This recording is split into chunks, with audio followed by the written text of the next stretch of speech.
बिस्मिल्लाहिर्रहमानिर्रहीम। Second year students, chapter number 4 differentiability हमारे discussion में। और लास्ट टाइम हम अपनी क्लास में अपना टॉपिक एंड कर चुके हैं एक्सपोनेंशियल फंक्शन की डिफरेंशिएशन। आज अब नया टॉपिक जो है उसका आगाज़ करेंगे। नए टॉपिक में हम पैरामेट्रिक इक्वेशन की डिफरेंशिएशन जो है वो सीखेंगे। तो सबसे पहले टॉपिक का नाम लिख लीजिए, टॉपिक नंबर 10 पैरामेट्रिक इक्वेशन लिख लें या डेरिवेटिव ऑफ पैरामेट्रिक इक्वेशन लिख लें। तो आगाज़ करते हैं यहाँ पे और बात करते हैं कि पैरामेट्रिक इक्वेशन सबसे पहले तो होती क्या है और उसके बाद फिर उसको जो है वो हम डिफरेंशिएट करना शुरू करते हैं। पैरामेट्रिक इक्वेशंस जो हैं हमारे पास, इससे पहले क्या होता था कि जितनी भी हमने क्वेश्चन सॉल्व किए हैं, जितनी भी इक्वेशंस हमने सॉल्व किए हैं, इब्तदा की थी हमने y = x² से। तो इंडिपेंडेंट वेरिएबल x और डिपेंडेंट वेरिएबल y हमेशा एक ही इक्वेशन में मौजूद होते थे, एक ही इक्वेशन में जो है वो मौजूद होते थे और आप उसको जो है वो डिफरेंशिएट करते थे। पैरामेट्रिक इक्वेशन को अगर आप देखें तो इसमें इंडिपेंडेंट वेरिएबल x जो है उसकी एक अलग इक्वेशन है, डिपेंडेंट वेरिएबल उसकी एक अलग इक्वेशन है। यानी x और y अब एक इक्वेशन में नहीं है बल्कि दोनों अलग अलग इक्वेशन में मौजूद हैं। x को और y को, यानी दोनों वेरिएबल्स को एक नए वेरिएबल की मदद से डिफाइन किया जा रहा है। ठीक है, x को भी जो बताया जा रहा है in term of variable t बताया जा रहा है, y को भी जो डिफाइन किया जा रहा है in term of new variable t define किया जा रहा है। ये जो कॉमन वेरिएबल है ना t, इसको हम कहते हैं पैरामीटर, इसको हम कहते हैं पैरामीटर। यानी x और y को डायरेक्ट रिलेट करने के बजाय x को भी in term of new variable t जो है वो डिफाइन किया जा रहा है, y को भी in term of variable t जो है वो डिफाइन किया जा रहा है और ये कॉमन वेरिएबल पैरामीटर कहलाता है। यानी इन इक्वेशंस का t पैरामीटर है। इसी निस्बत से फिर इनको पैरामेट्रिक इक्वेशन भी कहा जाता है। a यहाँ पर भी मौजूद है, यहाँ पर भी मौजूद है, लेकिन ये a एज अ कॉन्स्टेंट यहाँ पे बिहेव करेगा। ठीक है, इनिशियल अल्फ़ाबेट्स जो होते हैं आपको मालूम है कि वो कॉन्स्टेंट्स को रिप्रेजेंट कर रहे होते हैं। तो इसका मतलब ये हुआ कि ये पैरामेट्रिक इक्वेशन है, इनको हमने डिफरेंशिएट करना है। ये देख लीजिए इंस्ट्रक्शन में मालूम वही dy/dx करना है, लेकिन किस पॉइंट पे करना है, t = 1 पे। यानी अगर मैथमेटिकली हम लिखें तो हमें ये कहा जा रहा है कि derivative of y respect to x मालूम करें एट द पॉइंट t = 1। ये हमने कैलकुलेट करना है। इंस्ट्रक्शन भी आप ऊपर पढ़ सकते हैं, find the derivative of the following parametric equation at the specified point. तो इस क्वेश्चन में वो स्पेसिफिक पॉइंट t = 1 है। तो सबसे पहले तो इसका मतलब ये हुआ कि हम dy/dx मालूम करें। जब आंसर आ जाएगा तो उसमें उस पैरामीटर की वैल्यू हम जो है वो पुट कर देंगे। तो अब किस तरह से हम dy/dx मालूम करेंगे जबकि x अलग इक्वेशन में और y जो है वो अलग इक्वेशन में। तो यही आपने प्रोसीजर जो है वो सीखना है। तो देखिए, सबसे पहले तो जो इक्वेशंस गिवन है उनको मैं रिस्पेक्टिवली इक्वेशन 1 और 2 का नाम देता हूँ। x = at², ये हो जाएगी मेरे लिए इक्वेशन नंबर 1। और इसी तरह y = 2at, ये हो जाएगी बेटे इक्वेशन नंबर 2। हमने खुद से इन दोनों इक्वेशंस को नाम दे दिए। अब मुझे करना ये है कि बारी बारी इन दोनों इक्वेशंस को कंसीडर करना है और डिफरेंशिएट करना है। अब जो डिफरेंशिएशन होगी ना, दोनों इक्वेशंस की इंडिविजुअल होगी और रिस्पेक्ट टू पैरामीटर होगी, जो कि इस वक्त क्या है, t है। इसका मतलब इक्वेशन 1 को भी मैं with respect to t differentiate करूँगा, इक्वेशन 2 को भी मैं विद रिस्पेक्ट टू t जो है वो डिफरेंशिएट करूँगा। तो मैं यहाँ पे डिफरेंशिएट करने जा रहा हूँ equation 1 with respect to t। तो अब रिस्पेक्ट टू t हम डिफरेंशिएट कर रहे हैं तो ऑपरेटर ऑफ डेरिवेटिव d/dt हो जाएगा। ठीक है, ये लेफ्ट हैंड साइड पे भी लिखें और ये राइट हैंड साइड पे भी लिखेंगे। तो ये लेफ्ट हैंड साइड अब बन गई dx/dt। ठीक है, राइट हैंड साइड पर a जो है वो t² का कोफिशिएंट है, उसको बाहर शिफ्ट करेंगे और डिफरेंशिएशन जो होगी वो t² की होगी।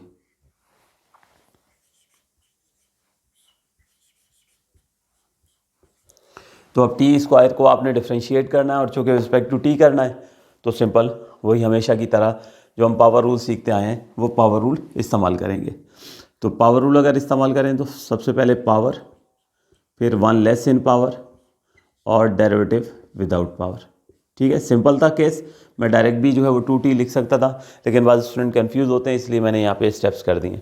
आप नेक्स्ट टाइम भले करो तो टी स्क्वायर का डेरिवेटिव जिस तरह एक्स स्क्वायर का डेरिवेटिव 2x होता है तो टी स्क्वायर का डेरिवेटिव 2t हो जाएगा, आप डायरेक्ट लिख सकते हैं।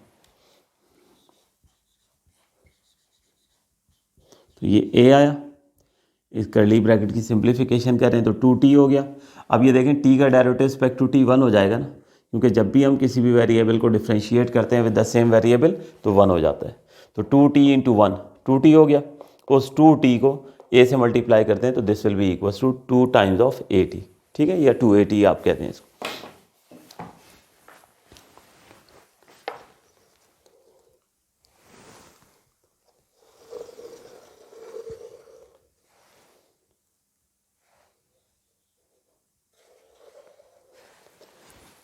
तो इस तरह से हमने इक्वेशन नंबर 1 को जो है वो डिफ्रेंशिएट किया है, इक्वेशन नंबर 1 को।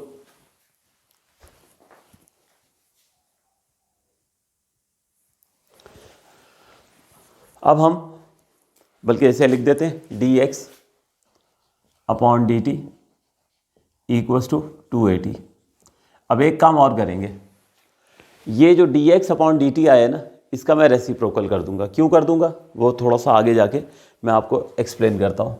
तो बाय टेकिंग रेसिप्रोकल या और करके आप लिख दें इसका रेसिप्रोकल, तो dt upon dx is equals to 1/2at। ये इस तरह से हमने जो इक्वेशन नंबर 1 को रिस्पेक्ट टू पैरामीटर डिफ्रेंशिएट किया, जब आंसर आया तो उसका जो है वो रेसिप्रोकल कर दिया। तो ये हमारे पास जो है dt अपॉन dx आ गया 1/2at।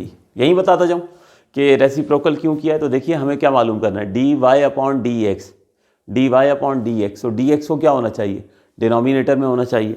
यहाँ dx कहाँ आ रहा था, न्यूमिनेटर में आ रहा था, तो इसलिए इसका रेसिप्रोकल कर दिया। क्योंकि आगे जाके हमें इन दोनों इक्वेशंस की जो डेरिवेटिव्स होंगे ना उनको आपस में मर्ज करना है, क्योंकि हमें dy अपॉन dx मालूम करना है। ठीक है, तो और आगे चल के भी अभी आप देख लोगे कि क्यों रेसिप्रोकल किया था। अब इक्वेशन नंबर 2 को डिफ्रेंशिएट करते हैं, y इक्वल्स टू 2at को। Now differentiate equation 2 with respect to t। अब इसको डिफ्रेंशिएट करते हैं तो ऑपरेटर ऑफ डेरिवेटिव, ठीक है, ये हमने इक्वेशन के जो है इक्वेशन 2 के बोथ साइड लिख दिया। ये है equation number 2, y equals to 2at। तो both side operator of derivative लिखा, तो ये साइड बन गई dy/dt।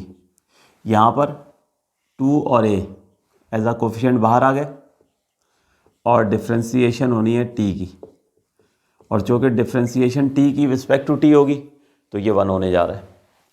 तो ये हो गया dy upon dt equals to 2a into 1 and finally dy/dt equals to 2a। ये लीजिए स्टूडेंट्स, ये आपने सेकंड इक्वेशन को भी डिफ्रेंशिएट कर लिया। तो यानी सिंपल ये किया हमने इक्वेशन 1 को और इक्वेशन नंबर 2 को जो है वो इंडिविजुअल लेवल पे with respect to parameter differentiate कर दिए। ठीक है, कोई नई चीज़ यकीनन नहीं है। अब उसके बाद ये जो 2 रिजल्ट्स आए ना इनको आपस में मर्ज करना है। इनको आपस में जो मर्ज करेंगे वो हम मर्ज करेंगे एक रूल की मदद से। ठीक है, और वो रूल कहलाता है चेन रूल। चेन रूल की मदद से हम इन दोनों रिजल्ट्स को मर्ज कर देंगे और वहाँ से हमें जो है वो आंसर जो है वो मिल जाएगा।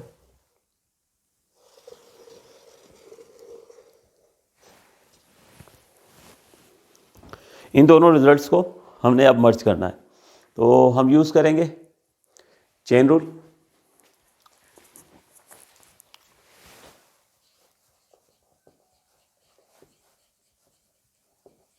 अब चेन रूल जो है वो समझ लीजिए कि व्हाट इज़ चेन रूल।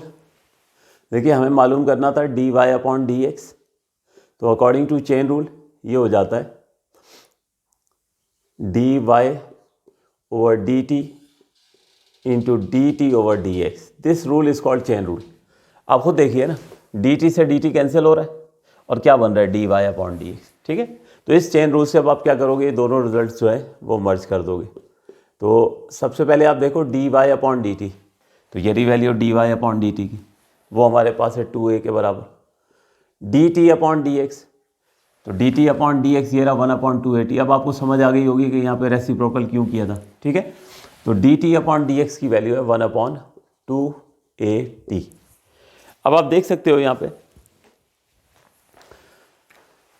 कि 2a से 2a जो है वो कैंसिल हो जाएगा और d y over d x this will be equal to 1/t। ये हमने d Y upon D x जो है मालूम कर लिया है, ये हमारे पास आया है 1/t। अब हमें ये कहा गया था कि आप इन पैरामेट्रिक इक्वेशन को स्पेसिफिक पॉइंट पर सॉल्व करें, तो स्पेसिफिक पॉइंट गिवन है वो यहाँ पर किसके बराबर है, t इक्वल टू 1 के। तो वो वैल्यू जो है वो हम यहाँ पे पुट कर देंगे। तो therefore at t equal to 1 हमने कैलकुलेट करना है, ठीक है। तो derivative at t equal to 1 ये हो जाएगा 1/1, ठीक है ना। यहाँ t की वैल्यू क्या पुट कर दी जाएगी, 1 पुट कर दी जाएगी। तो इस तरह से हमारे पास आंसर जो है वो 1 आ जाएगा। नोट कीजिए।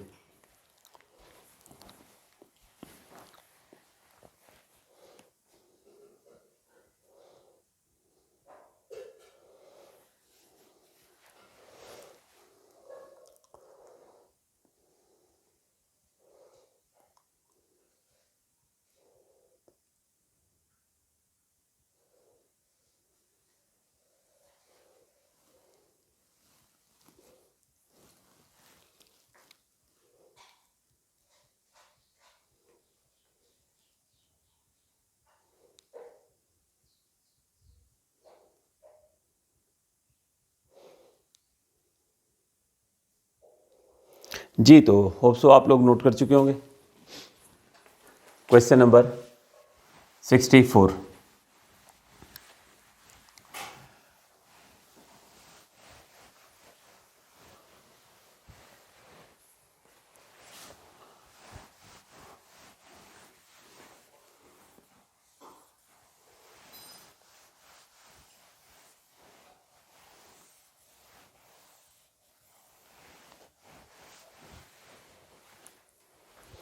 Question number 64।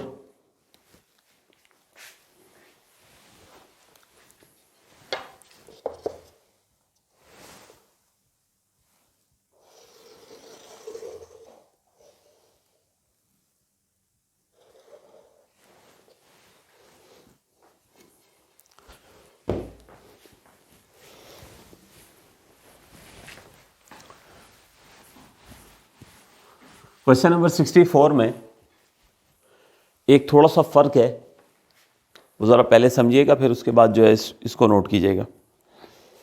क्वेश्चन नंबर 64 में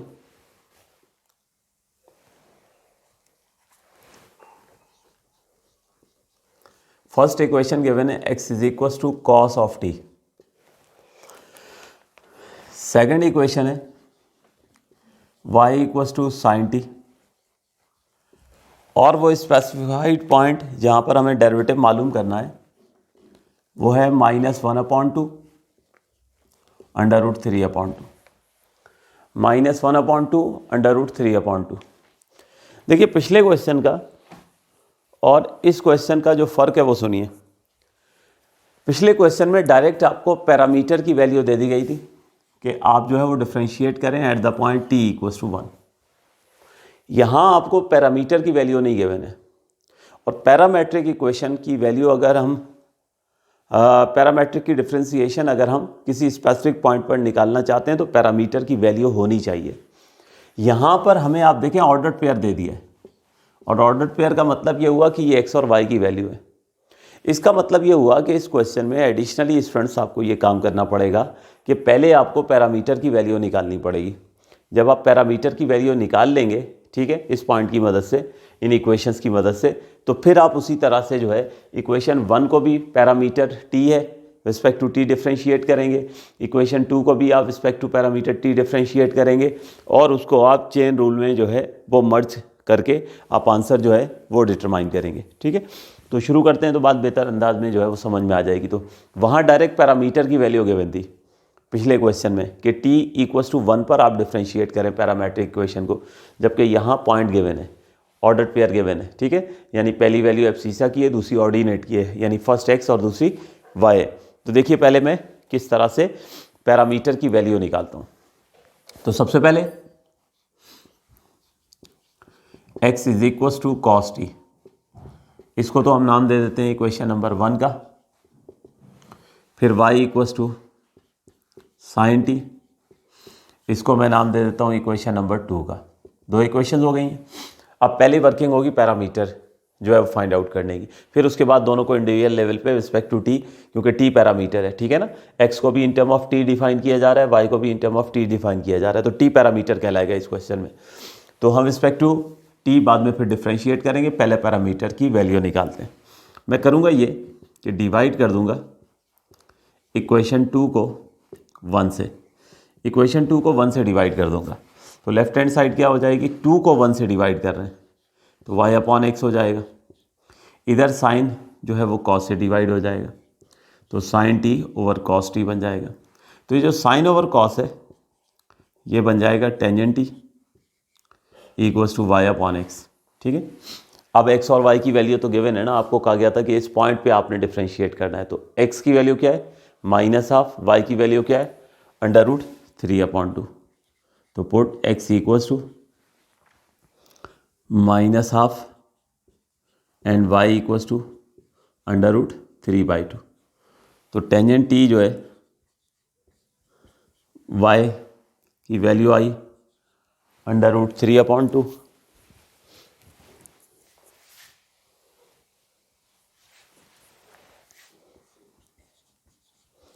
टेंजेंट t y की वैल्यू √3/2, x की वैल्यू -1/2, 2 से 2 कैंसिल हो गया।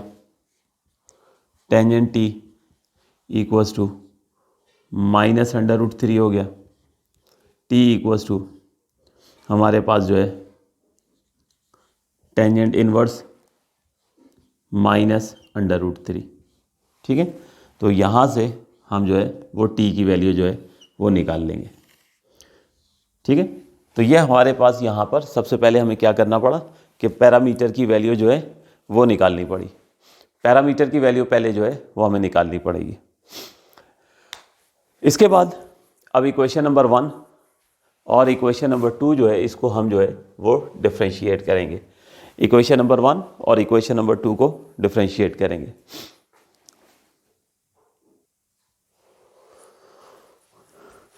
तो t की वैल्यू ये आ जाएगी -60 डिग्री, ठीक है।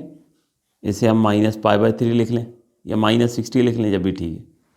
तो ये इस तरह से हमारे पास सबसे पहले पैरामीटर की वैल्यू जो है वो आ गई है, पैरामीटर की वैल्यू आ गई है। तो पिछले क्वेश्चन में पैरामीटर डायरेक्ट गिवन था t इक्वल्स टू 1, और वहाँ पर आपने करना ये था कि उस पॉइंट पर आपने जो है वो डिफ्रेंशिएट करना था, dy/dx मालूम करना था।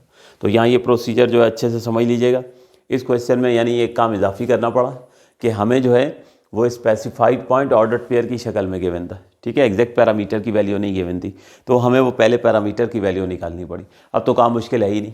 इक्वेशन 1 को भी डिफ्रेंशिएट करेंगे रिस्पेक्ट टू टी, इक्वेशन 2 को भी डिफ्रेंशिएट करेंगे रिस्पेक्ट टू टी, और चेन रूल में मर्ज कर देंगे।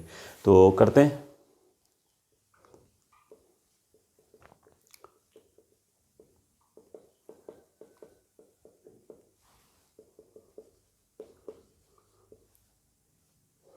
तो रिस्पेक्ट टू पैरामीटर डिफ्रेंशिएट करना है, इसलिए ऑपरेटर ऑफ डेरिवेटिव जो होगा वो d/dt होगा। इस बात की केयर कीजिएगा, क्योंकि हमने जितने भी क्वेश्चन मैक्सिमम किए हैं वो इन टर्म ऑफ x किए हैं, तो आप लोग बार बार d/dx लिख जाते हो, ठीक है। तो केयर करनी है।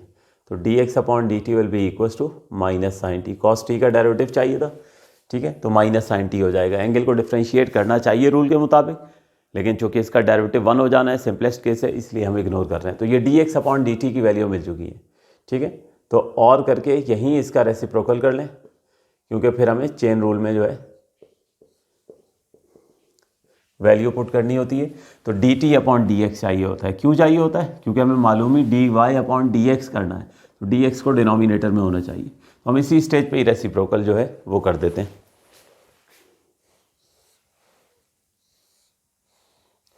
ये मैंने इक्वेशन नंबर 1 को डिफ्रेंशिएट कर दिया। अब मैं इक्वेशन नंबर 2 को डिफ्रेंशिएट कर रहा हूँ। Now differentiate equation 2 with respect to t. अब इक्वेशन 2 को मैं डिफ्रेंशिएट करूँगा विद रिस्पेक्ट टू टी, तो ये operator of derivative both side जो है वो हमने लिख देना, d upon D t. Equation 2 है साइन टी, तो d Y upon D t equals to cos of T.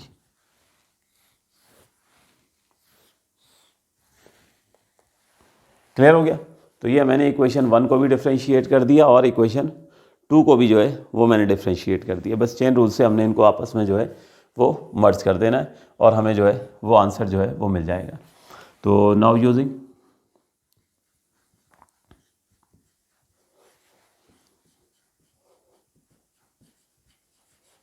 chain rule.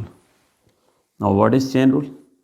dy upon dx equals to dy upon dt into dt over dx। ठीक हो गया?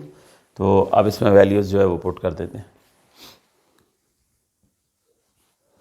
तो dy over dx equals to dy over dt, तो ये रहा dy over dt, ये हो गया cos of t, ठीक है, और dt अपॉन dx ये रहा -1 over sine T.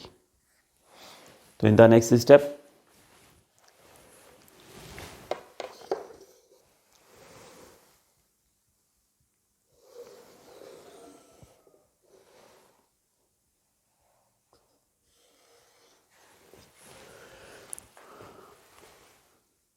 dy over dx ये हो जाएगा, कॉस को -1 से मल्टीप्लाई कर दें तो minus cos t over sine t, d y over d x equals to minus of tangent T.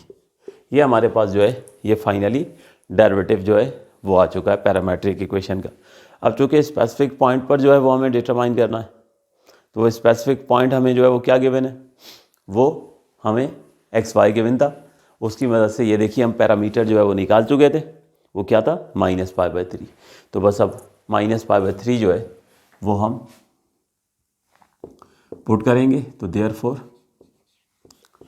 Derivative at t equals to -π/3 equals to minus of tangent -π/3। तो ये हमारे पास जो है यहाँ पर वैल्यू आई थिंक √3 आ जाएगी। मैं इसको क्लियर करके लिख दूँ। तो finally derivative at t equals to -π/3। अब आप ये वैल्यू जो है वो कैलकुलेट कर लीजिएगा, ठीक है। तो ये हमारे पास जो है जहाँ तक मुझे याद पड़ता है ये वैल्यू हो जाएगी √3, ठीक है। चेक कर लीजिएगा एक दफ़ा, कोई डाउट हो तो उसको करेक्ट कर लीजिएगा कैलकुलेटर से अगर मैंने गलत लिखी हो। तो स्टूडेंट्स आज का लेक्चर हम यहीं तक ही रखते हैं, ठीक है। आज का लेक्चर जो था पैरामेट्रिक इक्वेशंस के 2 क्वेश्चन हमने सॉल्व किए हैं। इंशाल्लाह मज़ीद अभी इसमें हमने क्वेश्चंस जो है वो डिस्कस करने हैं। बहुत इंपॉर्टेंट टॉपिक होता है। अगर आप पास पेपर्स उठाकर देखें तो आपको अक्सर व बेशतर जो है ना ये जो पैरामेट्रिक इक्वेशंस हैं इनका क्वेश्चन एग्जाम में आता हुआ जो है वो नज़र आएगा। तो बहुत इंपॉर्टेंट टॉपिक है, अच्छे से प्रैक्टिस कीजिए। इंशाल्लाह फिर नेक्स्ट क्लास में हम इसको फर्दर जो है वो कंटिन्यू करेंगे। थैंक यू एंड अल्लाह हाफिज़।